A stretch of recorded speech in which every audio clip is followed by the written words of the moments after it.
அனைவருக்கும் என்னுடைய அன்பு வணக்கம். வாஸ்து ரீதியில் வீட்டில் சில முக்கியமான பொருட்கள் வைப்பதன் மூலம் மகாலட்சுமி கடாட்சமும் வீட்டில் ஆரோக்கியமும் நிம்மதியும் நிலைத்திருக்கும். அந்த வகையில் இந்த சாஸ்திரத்தில் உரளி அப்படின்னு சொல்லக்கூடிய இந்த பொருளை நிலைவாசலில் சில நிறுவனங்களில் என்ட்ரன்ஸில் வச்சுருப்பாங்க. இந்த உரளியை வீட்டில் வைப்பதன் மூலம் நமக்கு கிடைக்கக்கூடிய அதிர்ஷ்டமான முன்னேற்றமான பலன்கள் என்ன? மேலும் சீன வாஸ்துவின்படி காற்று மணின்னு சொல்லக்கூடிய இந்த ஒரு பொருளை எத்தனை எண்ணிக்கையில் வைக்க வேண்டும், எந்த நிறத்தில் வைக்க வேண்டும், எப்படி வைத்தால் வீட்டிற்கு அமைதியும் அதிர்ஷ்டத்தையும் இது கொண்டு வரும். நான் உங்கள் சீனிவாசன் தமிழ்ச்செல்வி மணி. இந்த இரண்டு பொருட்களை பற்றி பல்வேறு சுவாரஸ்யமான விஷயங்களை இந்த வீடியோவில் தெரிஞ்சுக்க போகிறோம். வீடியோவை ஸ்கிப் பண்ணாமல் கடைசி வரைக்கும் பாருங்கள்.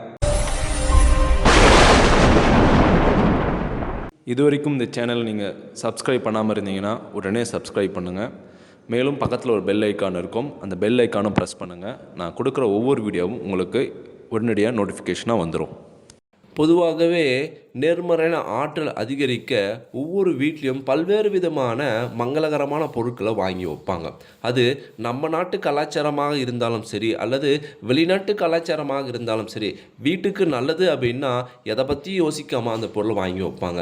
அதில் இந்த காற்று மணியும் ஒன்று. இந்த காற்று மணி என்பது நம்ம நாட்டினுடைய வழக்கம் கிடையாது. இருந்தாலும் நம்ம கோவில் மணியை அடிக்கும் போது ஏற்படக்கூடிய மெல்லிசை ஓசை எந்த அளவுக்கு வீட்டுக்கு நேர்மறையான ஆற்றலை உருவாக்குகிறதோ, அதே போல் இந்த காற்று மணியிலிருந்து வரக்கூடிய அந்த மென்மையான ஒரு இசை வீட்டுக்கு நேர்மறையான ஆற்றலையும் அதிர்ஷ்டத்தையும் செழுமையும் கொண்டு வரும் என்பது சீன வாஸ்து நம்பிக்கை. இது நம்ம நாட்டிலும் நம்பப்படுது. இந்த மணி எத்தனை எண்ணிக்கையில் வாங்கணும், எந்த கலரில் வாங்கணும், எந்த ஒரு பொருளை வாங்கணும் அப்படின்னு பல்வேறு விதமான விஷயங்கள் இருக்குது. இந்த மணி உலோகத்தில் இருக்குது, வெங்கலத்தில் இருக்குது, மரத்தில் கூட இருக்குது, அதே போல் பீங்கானில் கூட இருக்குது. எந்த மாதிரி பொருளை வாங்கினா என்ன மாதிரியான பலன்கள் ஏற்படும், எந்த இடத்துல மாட்டி வைக்கணும், எந்த இடத்துல மாட்டி வைக்கக்கூடாது.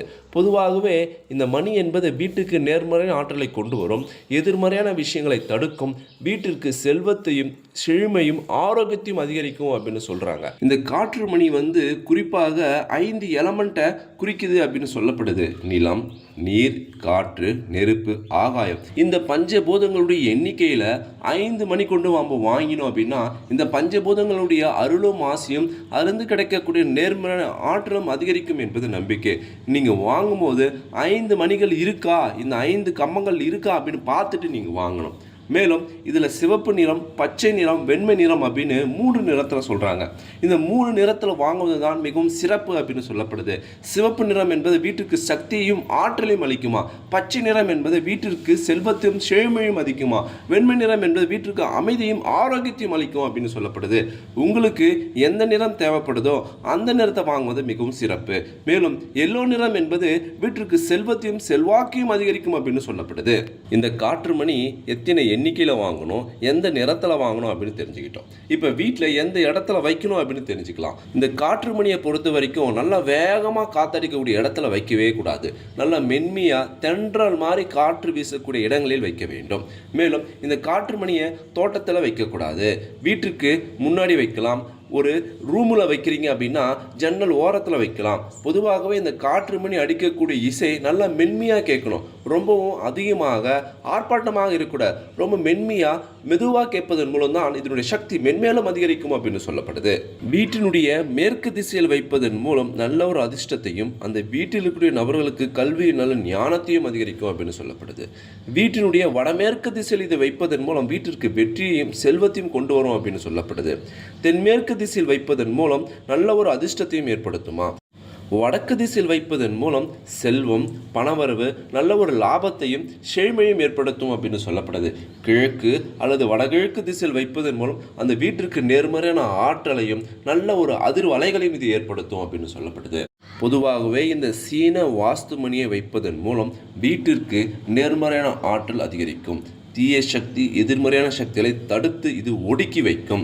மேலும் வீட்டிற்கு நல்ல ஒரு அதிர்வலை உண்டாக்கும். அந்த வீட்டில் இருக்கக்கூடிய நபர்களுக்கு நோய் எதிர்ப்பு சக்தியை அதிகரிக்கும், நல்ல எண்ணங்களை உண்டாக்கும். படிக்கிற பிள்ளைகளுக்கு கல்வி நல்ல ஞானத்தை உண்டாக்கும். தொழில் மற்றும் வியாபாரம் செய்யக்கூடிய நபர்களுக்கு நல்ல ஒரு லாபத்தையும் பணவரவையும் ஏற்படுத்தும். கணவன் மனைவியாக இருந்தால் அவர்களுக்குள்ள நல்ல ஒரு இணக்கத்தையும் அன்பையும் பாசத்தையும் அதிகரித்து நல்ல ஒரு சந்தோஷமான வாழ்க்கையை இது உண்டு பண்ணும். மொத்தமாக குடும்பத்தில் செல்வ செழிப்புடன் நல்ல ஆரோக்கியமான அமைதியான ஒரு சூழ்நிலை உருவாக்கக்கூடிய அமைப்பு கொண்டது தான் இந்த சீன வாஸ்துமணி.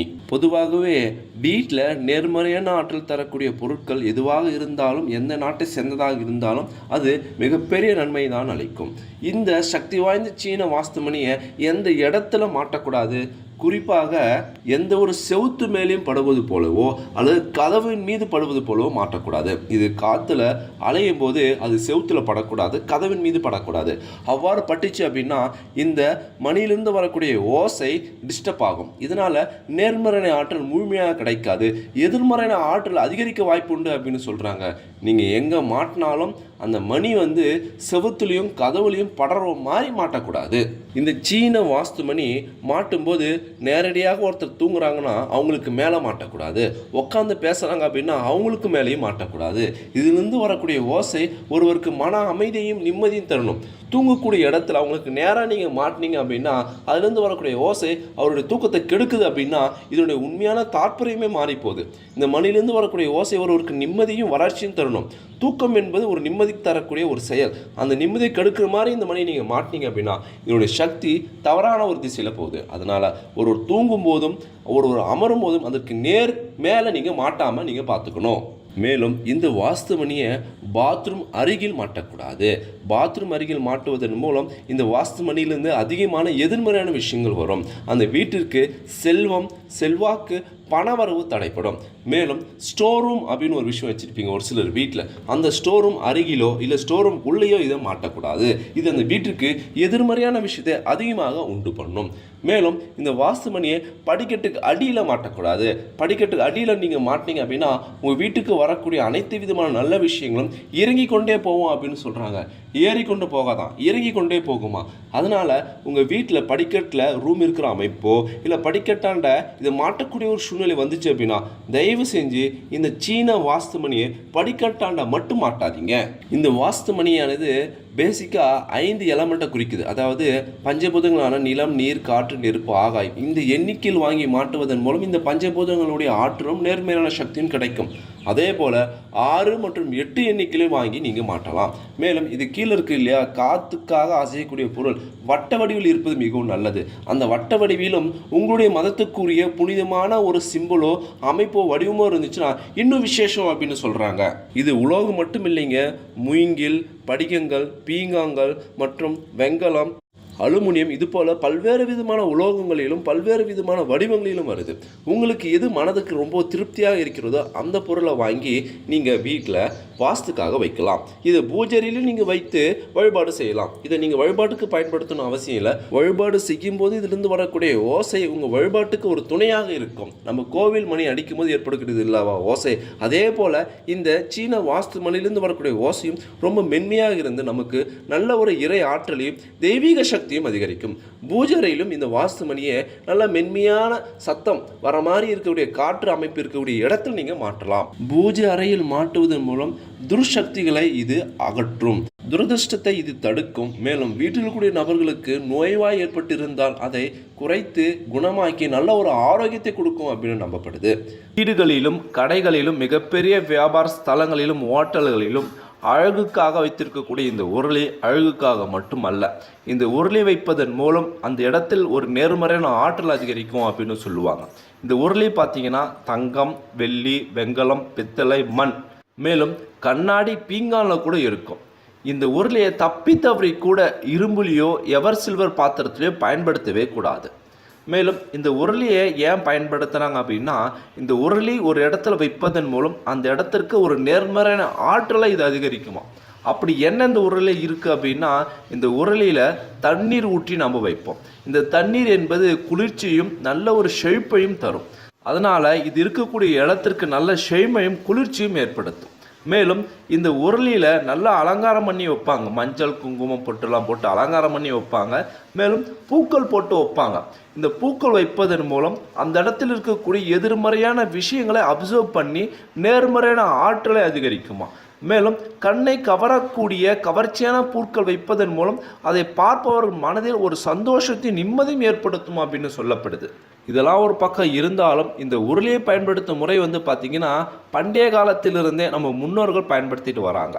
இந்த உருளியை பயன்படுத்துவதன் மூலம் வீட்டில் செல்வ செழிப்பும் சகல சௌபாக்கியம் அதிகரிக்கும் அப்படின்னு சொல்லப்படுது. இந்த உருளி மகாலட்சுமியின் ஒரு அம்சமாகவே கருதப்படுது அப்படின்னே சொல்லலாம். இந்த உருளியை வீட்டில் எங்கே வைக்கணும், எந்த இடத்துல வைத்தால் அந்த வீட்டிற்கும் அந்த வீட்டில் இருக்கிற நபர்களுக்கும் மிகப்பெரிய அதிர்ஷ்டமும் முன்னேற்றம் ஏற்படும் அப்படின்னா இந்த உருளியை பார்க்குற மாதிரி வைக்கணும். இந்த உருளியை பார்த்துட்டு ஒருத்தர் வெளியே போய் ஒரு வேலையை செய்கிறாங்க அப்படின்னா நிச்சயமாக அந்த வேலையில் அவருக்கு வெற்றி கிடைக்கும் என்பது ஒரு நம்பிக்கை. அதனால் ஹாலில் அந்த உருளியை வைக்கலாம், வீட்டுடைய வாசலில் உருளியை வைக்கலாம். ஏன்னா இந்த இடத்த கடந்து தான் வீட்டில் இருக்கக்கூடிய நபர்கள் வெளியே போய் ஒரு வேலையை செய்வாங்க. பெரும்பாலும் இந்த உருளையை கண்ணில் படும் மாதிரி வைப்பது மிகவும் உகந்தது அப்படின்னு சொல்கிறாங்க. மேலும் இந்த உருளி இன்னொரு விசேஷமான சக்தி என்னன்னா, அந்த வீட்டிற்கு வரக்கூடிய சில நபர்களால் ஏற்படக்கூடிய கந்திஷ்டி எதிர்மறையான விஷயங்களை ஈர்த்து தன்னுள் வைத்துக்கொள்ளும் அப்படின்னு சொல்கிறாங்க. அந்த அளவுக்கு ஒரு சக்தி வாய்ந்ததான் இந்த உருளி. வீட்டிற்கு ஏற்படும் கந்திஷ்டி பிரச்சனைகள், கவலைகள், வேதனைகள், அனைத்து விதமான பிரச்சனைகளும் ஈர்க்கக்கூடிய ஒரு வாஸ்து பொருளாகவும் இந்த உருளியை பார்க்கப்படுது. இந்த உருளியை வைக்கக்கூடிய அதீத சக்தி வாய்ந்த ஒரு இடம் அப்படின்னு எது சொல்கிறாங்க அப்படின்னா ஈசான மூலையை சொல்கிறாங்க. அதுவும் வடகிழக்கு மூலையில் இந்த உருளியை வைக்கிறீங்க அப்படின்னா மிகவும் மிகவும் சிறப்பு, அதீத சக்தி அப்படின்னு சொல்லப்படுது. அவ்வாறு அந்த திசையில் வைப்பதன் மூலம் அந்த வீட்டிற்கு செல்வத்தையும் செல்வ செழிப்பையும் அதிகமாக ஈர்த்து கொடுக்கும் அப்படின்னு சொல்லப்படுது. அந்த வீட்டில் இருக்கக்கூடிய ஏதாவது வாஸ்து பிரச்சனையாக தான் இருந்துச்சுன்னா அதை கூட நிவர்த்தியாக்கி அந்த வீட்டில் வாஸ்து தோஷம் இல்லாத அளவுக்கு ஒரு சக்தியும் சிறப்பையும் இந்த உருளி தரும் அப்படின்னு சொல்லப்படுது.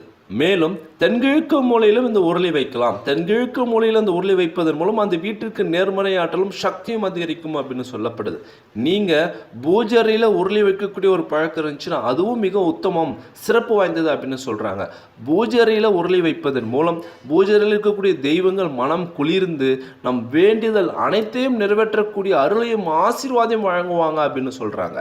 இந்த உருளையை எப்படி பராமரிக்கணும் அப்படின்னா இந்த உருளையில் ஊற்றக்கூடிய தண்ணீரை தினமும் மாற்றணும். மேலும் இதில் வைக்கக்கூடிய பூக்கள் வாடாத வரைக்கும் நீங்கள் பயன்படுத்தலாம். வாடிச்சுன்னா அதையும் நீங்கள் மாற்றிடணும். வாடிய பூக்களுடன் உருளையை பயன்படுத்துவது மிகவும் தவறு, அது எதிர்மறையான ஒரு சைன் அப்படின்னு சொல்கிறாங்க. மேலும் இந்த உருளையில் ஊற்றப்படக்கூடிய நீரில் சிறிதளவு ஜவ்வாதும் வாசனை திரவியங்களையும் அதுவும் இயற்கையான வாசனை திரவியங்களையும் வெட்டி வேரும் போட்டு பயன்படுத்துவதன் மூலம் இன்னும் தெய்வீக சக்தியும் இன்னும் அதீதமான சக்தி அதிகரிக்கக்கூடிய ஒரு வாய்ப்பு அப்படின்னும் சொல்லப்படுது. பூஜரையில் வைக்கக்கூடிய உருளையில் வெள்ளை மற்றும் மஞ்சள் பூக்கள் போடுவதன் மூலம் தெய்வீக சக்தியும் இறைவனுடைய அருளும் ஆசியும் நமக்கு அதிகமாக கிடைக்கும் அப்படின்னு சொல்லப்படுது. வடகிழக்கு திசையில் நீங்கள் உருளையை வைக்கிறீங்க அப்படின்னா நீல நிற பூக்கள் வைப்பதன் மூலம் வடகிழக்கு திசைக்கு உகந்த தெய்வமான மகாலட்சுமி மகாவிஷ்ணுக்கு ரொம்பவும் பிடித்தது நீல நிறம். அது செல்வத்தையும் செல்வாக்கையும் மென்மேலும் அதிகரிக்கும் அப்படின்னு சொல்கிறாங்க. தென்கிழக்கு திசையில் நீங்கள் வைக்கிறீங்க அப்படின்னா மஞ்சள் நிறம் மற்றும் சிவப்பு நிறம் பூக்கள் போடுவது தென்கிழக்கு திசைக்கு உகந்த தெய்வமான சூரிய பகவானுடைய அருளும் ஆசியும் கிடைக்கும். இதனால் வீட்டிற்கு தெய்வீக சக்தியும் அதீத அருளும் நேர்மறையான ஆற்றலும் அதிகரிக்கும் அப்படின்னு சொல்லப்படுது. உருளையை தப்பி தவறக்கூடிய வீட்டில் மேற்கு திசையிலையோ வடமேற்கு தென்மேற்கு திசையிலையோ வைக்கக்கூடாது அப்படின்னு சொல்கிறாங்க. இதை தவிர்த்து கிழக்கு வடகிழக்கு தென்கிழக்கு திசையில் வைக்கலாம். அந்த இடத்துல வைக்கக்கூடிய வாய்ப்பு இல்லை அப்படின்னா மேற்கு தென்மேற்கு வடமேற்கு திசையில் வைப்பதனால் கிடைக்கக்கூடிய பலன்களை விட வடகிழக்கு தென்கிழக்கு வீட்டினுடைய மத்தியிலும் மற்றும் கிழக்கு திசையில் வைத்தால் அதிகமாகவும் ரொம்ப சக்தி வாய்ந்ததாகவும் சொல்லப்படுது. அதனால்தான் அந்த திசைகளை தவிர்த்து வடகிழக்கு தென்கிழக்கு மற்றும் வீட்டினுடைய மத்தியிலும் வீட்டினுடைய என்ட்ரஸ் அதாவது நிலைவாசல் இடத்துல வைப்பது ரொம்பவும் சக்தி, வீட்டிற்கு நேர்மறையான ஆற்றலை இது அதிகரிக்கும் அப்படின்னும் மேலும் வீட்டுக்கு வரக்கூடிய எதிர்மறையான சக்திகள் தீய சக்திகள் தீய எண்ணங்களை தடுக்கும் அப்படின்னும் சொல்லப்படுது. மேலும் உருளை நீங்கள் மண் பாத்திரத்தில் பயன்படுத்துறீங்க அப்படின்னா விரிசல் இருக்கிற மாதிரியோ உடைந்த மாதிரி இருந்தால் உடனே மாற்றிடுங்க. அது உடைந்தோ விரிசலோ இருந்தால் அது எதிர்மறையான ஒரு விஷயமாக கருதப்படுது. உலோகங்களை நீங்கள் பயன்படுத்துறீங்க அப்படின்னா ஒடுக்கு இல்லாமல் எந்தவித விரிசலும் இல்லாமல் நீங்கள் பயன்படுத்த வேண்டும். இதெல்லாம் எதிர்மறையான விஷயமாக சொல்லப்படுது. நேர்மறை ஆற்றல் தரக்கூடிய பொருட்களை எந்தவித சேதாரமும் எந்தவித பாதிப்பும் இல்லாமல் நம்ம பயன்படுத்தணும் அப்படின்னா அதீத சக்தியும் அதன் மூலம் ஆற்றல் அதிகமாக கிடைக்கும் என்பது நம்பிக்கை. இந்த அளவுக்கு சிறப்பு வாய்ந்த அதீத சக்தி பெற்ற உருளையை இது வரைக்கும் நீங்க பயன்படுத்தல அப்படின்னா உடனே கடைக்கு போயிட்டு வாயின் பயன்படுத்துங்க. அதனுடைய அருளும் சக்தியும் அதிகமாக உங்களுக்கு கிடைக்கட்டும். பொதுவாகவே வெண்கலம் தங்கம், வெள்ளி, மண் பாத்திரம், கண்ணாடி இதெல்லாம் நீங்கள் உருளையை பயன்படுத்தலாம். ஆனால் இரும்பு மற்றும் எவர் சில்வரில் தயவு செஞ்சு உருளையை பயன்படுத்தாதீங்க. தினமும் உருளையை நல்ல முறையில் பராமரிப்பதன் மூலம் வீட்டிற்கு நேர்மறையான ஆற்றலும் செல்வ செழிப்பும் மற்றும் உங்கள் வீட்டுக்கு வரக்கூடிய பல்வேறு விதமான கந்திஷ்டிகளும் பிரச்சனைகளும் தடுக்கும் என்பது நம்பிக்கை. நான் சொன்ன தகவல் உங்களுக்கு ரொம்பவும் பயனுள்ளதாக இருந்திருக்கும் அப்படின்னு நான் நினைக்கிறேன். உங்கள் வீட்டில் உருளி அல்லது இந்த காற்று மணி இருந்துச்சு அப்படின்னா மறக்காமல் கமெண்ட் பாக்ஸில் கமெண்ட் பண்ணுங்கள். இந்த வீடியோவை அனைவருக்கும் ஷேர் பண்ணுங்கள். நம்மளுடைய தமிழ் டெக்னாலஜி சேனலை சப்ஸ்கிரைப் பண்ணுங்கள், லைக் பண்ணுங்கள். மீண்டும் அடுத்த ஒரு சுவாரஸ்யமாக சந்திப்போம். தேங்க்யூ ஃபார் வாட்சிங்.